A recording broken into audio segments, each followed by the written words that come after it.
규제 해제 검토를 지시한 윤석열 대통령의 방문 이후 청남대 청사진의 스케일이 달라졌습니다. 남이섬을 모델로 제시했습니다. 축사 입지 규제가 지나치다며 축산인이 주로 하는 조례 제정이 보은에서 진행 중입니다. 주민이 직접 의회에 발의를 청구한 충북 첫 사례입니다. 오랜 기간 추진됐던 국가정원이나 과선교 철거 등 충주시 역점 사업 속도가 기대만 못합니다. 민선 파기 큰 숙제가 생겼습니다. 고령 운전사고가 급증하고 있습니다. 면허 자격 검사의 실효성에 지적이 나오고 있습니다. 네, 시청자 여러분 안녕하십니까? 계속해서 MBC 뉴스투데이 충북입니다. 윤석열 대통령이 청남대를 비공식 방문해 규제 완화 검토를 지시하면서 충청북도는 청남대 개발 계획을 새롭게 만들고 있습니다. 김영환 지사는 강원도 춘천의 남이섬처럼 국민관광지로 만들겠다는 구상인데 40년 넘게 묶여있던 규제를 이번에는 풀 수 있을까요? 김대웅 기자의 보도입니다. 진천 선수촌과 청주 육거리 시장을 방문했던 윤석열 대통령. 이후 청남대는 언론에 공개하지 않고 비공식으로 방문했습니다. 김영환 충북지사가 기자회견을 열고 뒷얘기를 공개했습니다. 김 지사는 윤 대통령과 1시간 반 정도 청남대를 함께 산책했고 대통령실 수석들과 환경부 장관도 동석했다고 밝혔습니다. 많은 얘기를 나눴지만 가장 인상 깊었던 건 강원도 춘천에 있는 남이섬 발언이었다고 밝혔습니다. 윤 대통령이 남이섬도 수자원 규제 지역이지만 국민 관광지로 부상했듯이 청남대도 그렇게 발전할 수 있지 않겠냐고 말했다는 겁니다.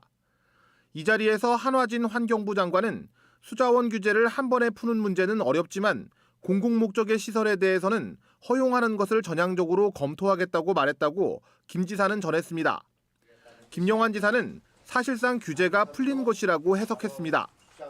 저는 풀렸다고 생각합니다. 공공의 목적으로 우리가 거기에 시설을 놓고 국민들이 이용할 수 있는 길이 열렸다.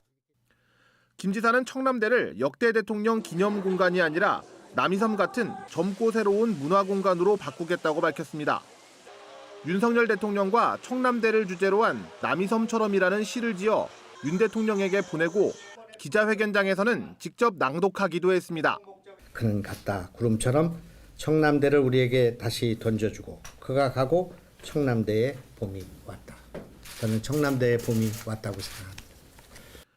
청남대 주변에 친환경 유람선 운항과 대규모 숙박시설 등을 추진할 것으로 보이는데 대통령의 한마디로 40년 넘게 꽁꽁 묶였던 대청호 지역의 규제를 얼마나 풀 수 있을지는 지켜봐야 합니다. 충청권 식수원인 만큼 인근 지자체나 환경단체가 반대할 수 있고 숙박시설과 음식점 운영 역시 지역 주민들이 반대하고 있습니다. 특히 모델로 삼은 남이섬은 민간 회사가 소유권을 갖고 운영하고 있어 비슷한 방식으로 개발이 가능할지 검토가 필요합니다. 김 지사는 조만간 다시 기자회견을 열어 청남대를 어떻게 바꿀지 하나하나 도민에게 설명하겠다고 밝혔습니다. MBC 뉴스 김대웅입니다. 충북보건환경연구원이 일본 방사능 오염수 방류에 대비해 수입 농수산물과 가공식품의 방사능 검사를 강화합니다. 보건환경연구원은 대형마트와 전통시장에서 수입 꽃게와 생선 등 60건씩 매달 한두 차례 시료를 수거해 요오드와 세슘 검사를 벌일 예정입니다. 일본 정부는 지난 1월 후쿠시마 원자력 발전소에 보관 중인 방사능 오염수를 방류하기로 결정했고 이르면 오는 4월부터 방류가 시작될 가능성이 있습니다. 충청북도가 기록적인 강진으로 어려움을 겪고 있는 터키를 돕기 위해 긴급 구호금 10만 달러를 지원하기로 했습니다. 이번 지원은 조속한 피해 복구와 이재민들의 신속한 일상 회복을 위한 긴급 지원으로 대한적십자사를 통해 전달됩니다. 충청북도는 또 충북사회복지공동모금회와 함께 도민 성금 모금과 구호품 모으기 운동을 진행할 예정입니다. 보은의 한 축산농민이 법령상 정해진 축사 입지 규제를 완화하자며 군의회 조례 제정을 청구했습니다. 의회를 향한 주민 직접 청구권이 생긴 이후 충북의 첫 사례인데요. 서명부까지 제출됐는데 실제 제정되면 축산계에 큰 파장이 예상됩니다. 정재영 기자가 보도합니다. 가축을 키우는 축사는 지방도 이상의 도로와 30m 이상 떨어진 곳에 지어야 합니다.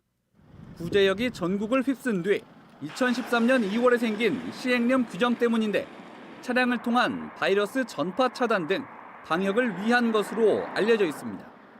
그런데 최근 보은의 한 축산농민이 이 제한 때문에 재산상 피해를 보고 있다며 거리를 15m까지 줄여달라는 주민 조례안을 보은군의회에 제출했습니다. 2년 넘게 보은군은 물론 농림당국과 국민신문고, 권익위 등의 민원을 넣었지만 받아들여지지 않았던 사안입니다. 축사를 추가로 지으려다 도로와의 이격거리 제한 때문에 원하는 위치에 지을 수 없게 되자 지난해 새로 도입된 주민조례 발안제를 통해 직접 해결에 나선 겁니다. 허가 제한 거리는 2분의 1의 범위에서 지자체 조례로 달리 정할 수 있다는 시행령 예외 규정이 단초가 됐습니다. 유효한 청구가 되기 위해 필요한 최소 서명 인수는 18세 이상 보훈 인구의 50분의 1인 580명. 해당 농민은 중복 인원을 포함해 두 차례에 걸쳐 그보다 2배나 많은 서명부를 제출했습니다. 서명의 진위 여부를 따지는 검증이 진행 중인데 통과하면 청구 요건을 충족하게 됩니다. 청구인들의 성명, 생년월일, 그리고 주소가 일치하는지 먼저 주민등록상 일치하는지를 확인을 해야 하고 그 이후로는 이분들이 선거권을 가진 사람인지 결격사유 조회를 한 뒤에 이전에 제출되었던 청구인 명부 미달 인수인 226명 이상이 되면 요건을 갖추면 군의회가 청구안을 수리하고 의장이 직접 해당 조례를 발의합니다. 다만 실제 제정까지 이어지기 위해선 가장 중요한 심의 의결 절차가 남아 있습니다. 특히 축사 주변 환경 문제는 물론 가축 방역과도 관련된 민감한 사안이다 보니 이해관계인이나 주민 의견 청취를 거칠 것으로 예상됩니다. 주민 의견이 수렴이 필요하면 공청회를 열 수도 있고 법에 또 위배가 되는 상황이 있는지 면밀히 검토해서 1년 이내에만 심의 의결하면 되는 걸로 알고 있습니다. 농민이 제출한 서명부 검증은 이달 말쯤 마무리될 예정입니다. 축사와 도로 사이 이격거리 완화를 위한 조례 추진은 전국에서도 첫 사례로 알려져 충북 첫 주민조례의 운명에 이목이 집중되고 있습니다. MBC 뉴스 정지영입니다. 민선 8기 충주시가 역점을 두고 추진 중인 주요 사업들이 제속도를 내지 못하고 있습니다. 정부의 지원 여부에 따라 사업 성패가 갈릴 내용이 대부분이지만 시민 입장에서 필요한 사업인지 세심한 접근도 필요해 보입니다. 이승준 기자입니다. 지난해 충주시의 역점 사업이었던 국가정원 조성. 지자체가 앞장서고 정치권이 호응하며 시민 5만여 명이 서명운동에 참여했습니다. 그러나 올해 정부 예산에 반영되지 않아 원점으로 돌아갔습니다. 충주시는 최근 능암 늪지에 지방정원을 먼저 조성하겠다고 밝혔습니다. 국가정원으로 하려 했던 예정부지 일부를 시에서 먼저 정원화하고 다음 기회를 노리겠다는 전략입니다. 시기적으로나 비용 면에서 국가정원 조성을 하는데 좀 국가의 부담을 덜어줄 수 있는 그런 계기가 되지 않을까 이렇게 생각을 하고 있습니다. 충주의 관문인 달천동 과선교 철고도 몇 년째 제자리입니다. 철도로 인해 도시가 단절되고 도심 확장이 막히는 것은 물론 최근에는 교통체증과 사고도 유발하고 있어 철거 여론은 높습니다. 때마침 충북선 고속화에 따라 선형 개선을 요구하고 있지만 사업비가 2천억 원가량 늘면서 이마저 쉽지 않습니다.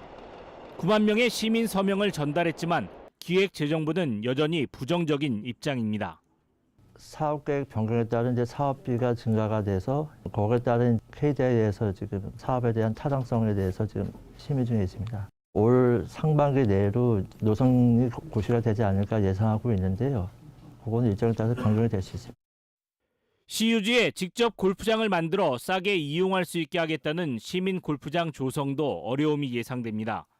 이미 충주에 골프장이 14곳이나 있어 공공 참여의 명분이 떨어지고 환경 문제도 해결할 과제입니다. 박혜수 충주시 의회 의장은 자신의 SNS에서 있는 골프장도 제대로 관리 못하면서 시민 골프장을 만드냐며 공개적으로 의견을 밝혔습니다. 지금 사업의 성패를 이야기하기에는 빠르지만 여러 해 전부터 사업 필요성과 계획을 밝혔던 충주시인 만큼 현안 사업의 진도는 더디기만 합니다. MBC 뉴스 이승준입니다. 외국계 차세대 배터리 기업인 SES AI 코리아가 충주 투자를 발표했습니다. SES는 앞으로 5년 동안 1,956억 원을 투자해 충주 메가폴리스 8,000제곱미터 부지에 차세대 배터리 연구와 제조 시설을 건립하기로 하고 충청북도 그리고 충주시와 투자 협약을 맺었습니다. 지난 2012년 MIT 공과대학에서 스타트업으로 출발한 SES는 미국 보스턴에 본사를 둔 기업으로 차세대 리튬 메탈 배터리 시제품 성공 이후 국내외 대규모 투자 지원을 받았습니다. 고령 운전자들의 교통사고는 늘고 있지만 특별한 대책은 또 어려운 것이 현실입니다. 특히 운전이 생계인 노인에게 면허 자진 반납은 받아들일 수 없는 현실이라 자격 검사에 의존할 수밖에 없는데요. 실효성 지적이 계속해서 나오고 있습니다. 김은초 기자의 보도입니다. 청주에서 50년 남짓 택시기사로 일하는 한대현 씨. 76살의 고령으로 운전면허 반납을 권장받는 나이이지만 생계 등 여러 이유로 당분간 운전대를 놓진 않을 생각입니다. 면허를 반납하고 나면 아예 이 운전이라는 건 못하잖아요. 나이 먹어갖고 이 소일거리가 없으면 반납이라는 건 참 어려운 것 같아요. 노인들의 인지와 신체 능력 저하 때문에 70살이 넘으면 면허 반납을 유도하고 있지만 5년 동안 참여율은 고작 2% 안팎. 65살 이상 택시와 버스 운전자에게 의무화한 정기 면허 유지 검사가 유일한 대안입니다.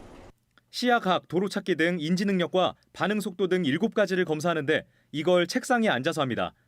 이마저 의료기관에서 받는 신체 검사로 대체할 수 있어서 합격률은 100%에 가깝습니다.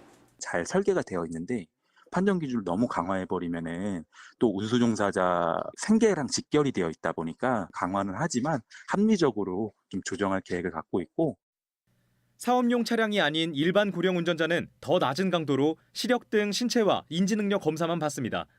노인들의 실제 도로주행 능력을 시험하고 조건부 면허로 운전 시간이나 구역을 제한하는 미국과 유럽 일부, 일본 등과는 차이를 보입니다. 신체 능력과 더불어서 좀 실제 도로에서 운전할 수 있는 능력까지도 점검하는 시스템 마련이 병행되어야지만 의미가 있는 부분이라고 생각이 들고요. 고령 운전자분들 스스로 운전 능력을 한번 점검할 수 있는 기회가 마련이 되어야지. 고령 운전자가 낸 교통사고는 지난 10년 사이 2배 이상 급증한 가운데 경찰청은 내후년 고령 운전자를 대상으로 야간 고속도로 운전 등을 제한하는 조건부 면허 도입을 추진하는 등 구체적인 개선 방안을 검토 중입니다. MBC 뉴스 김은초입니다. 청주시청 본관 철거 문제로 불거진 여야 갈등으로 청주시 의회는 어제도 파행을 빚었습니다. 어제 임시회 사흘째를 맞아 6개 상임위원회가 활동을 시작했지만 더불어민주당 의원 대부분이 불참하면서 모든 상임위원회는 반쪽 회의로 진행됐습니다. 특히 복지교육위원회는 의결 정족수 미달로 스토킹 범죄 예방 피해 지원 조례안 등 3건의 조례안을 결국 처리하지 못했습니다. 청주시 의회는 의결 정족수 미달로 상임위를 통과하지 못한 안건은 오는 23일 본회의에서 의장이 직권 상정해 처리할 계획입니다. 제104회 전국 동계체육대회 사전 경기로 열린 스키 알파인에서 청주고 김세연과 솔밭중 이시호가 금메달을 땄습니다. 김세연은 강원도 평창 용평 리조트에서 열린 남자 고등부 스키 알파인 슈퍼대회전에서 46초 86의 기록으로 충북에 첫 금메달을 안겼고 이시호는 대회전에서 중등부 1위를 차지했습니다. 또 이시호의 동생인 이민우는 중등부 대회전 은메달을, 복명고등학교는 컬링 남자 고등부에서 준우승을 차지했습니다. 충북은 올해 동계체전에 160명의 선수와 임원이 스키와 빙상, 바이애슬론, 컬링, 산악, 아이스하키 등 6개 종목에 출전합니다.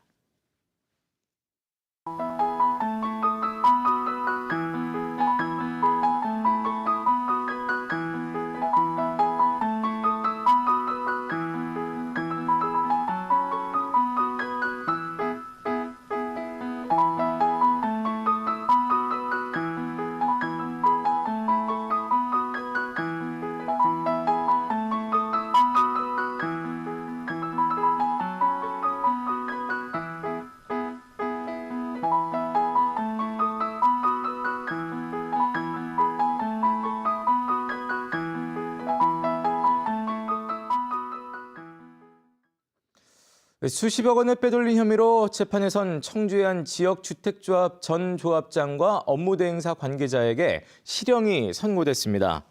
청주지방법원 제11형사부 김승주 부장판사는 조합원 178명을 속여 68억 원을 편취해 사기 등의 혐의로 기소된 청주 사직 2구역 전 조합장에게 징역 2년 6개월을, 또 업무대행사 운영자에게는 징역 3년 6개월을 선고했습니다. 다만 피해 회복에 기회를 주기 위해 법정 구속은 하지 않았습니다.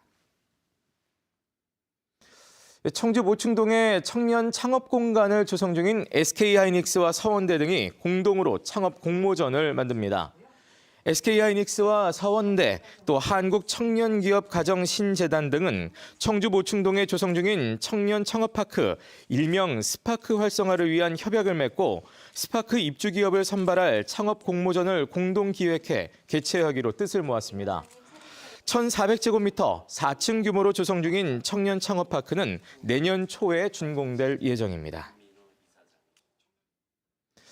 청주시가 복대동 일대 주차난 해소를 위해 흥덕 야구장에 임시 주차장을 조성합니다. 해당 지역은 야구 동호인들의 경기장으로 사용되고 있는 공공청사용 부지 17,000여 제곱미터로 청주시는 오는 6월까지 4억 원을 들여 599면의 임시 주차장을 조성할 계획입니다. 해당 부지는 사용 계획이 나올 때까지 무료 임시 주차장으로 활용됩니다. 한편 현재 청주시는 47곳의 공한지에 1,500면의 임시 주차장을 운영하고 있습니다. 택시 부재 해제와 야간 할증률 조정으로 충주 지역 야간 택시난이 일부 완화된 것으로 나타났습니다. 충주시는 지역 개인 택시 운행 통계를 조사한 결과 지난해 11월 부재 해제 이전보다 운행 대수는 평균 10% 이상 늘었고 호출 수신율도 평균 40%에서 52%로 10%포인트 이상 개선됐다고 밝혔습니다. 부재 해제 직전 밤 11시와 12시 사이 충주 지역에서 실제 운행한 개인 택시는 전체 697대 가운데 평균 95대로 운행률은 15%에도 미치지 못했습니다. 다만 기사 부족 현상이 심화된 법인 택시는 코로나19 이전 85%였던 가동률이 현재는 60% 아래까지 떨어져 있습니다. 지역 전체가 아기 출생을 축하하는 지자체 주도의 출생 광고 문화가 확산되고 있습니다. 단양군 매포읍은 시가지 현수막과 대형 전광판에 지역 모든 신생아의 출생 축하 광고를 내걸고 지역 기관 단체와 마을 이장 등에게 출생 축하금 지급과 꽃바구니 선물을 권장하고 있습니다. 단양군은 또 관내 금융기관과 협약해 신생아 명의로 통장을 개설하면 7만 원을 선입금해주는 출생 축하 통장 사업도 선보였습니다. 네, 뉴스를 마칩니다. 고맙습니다.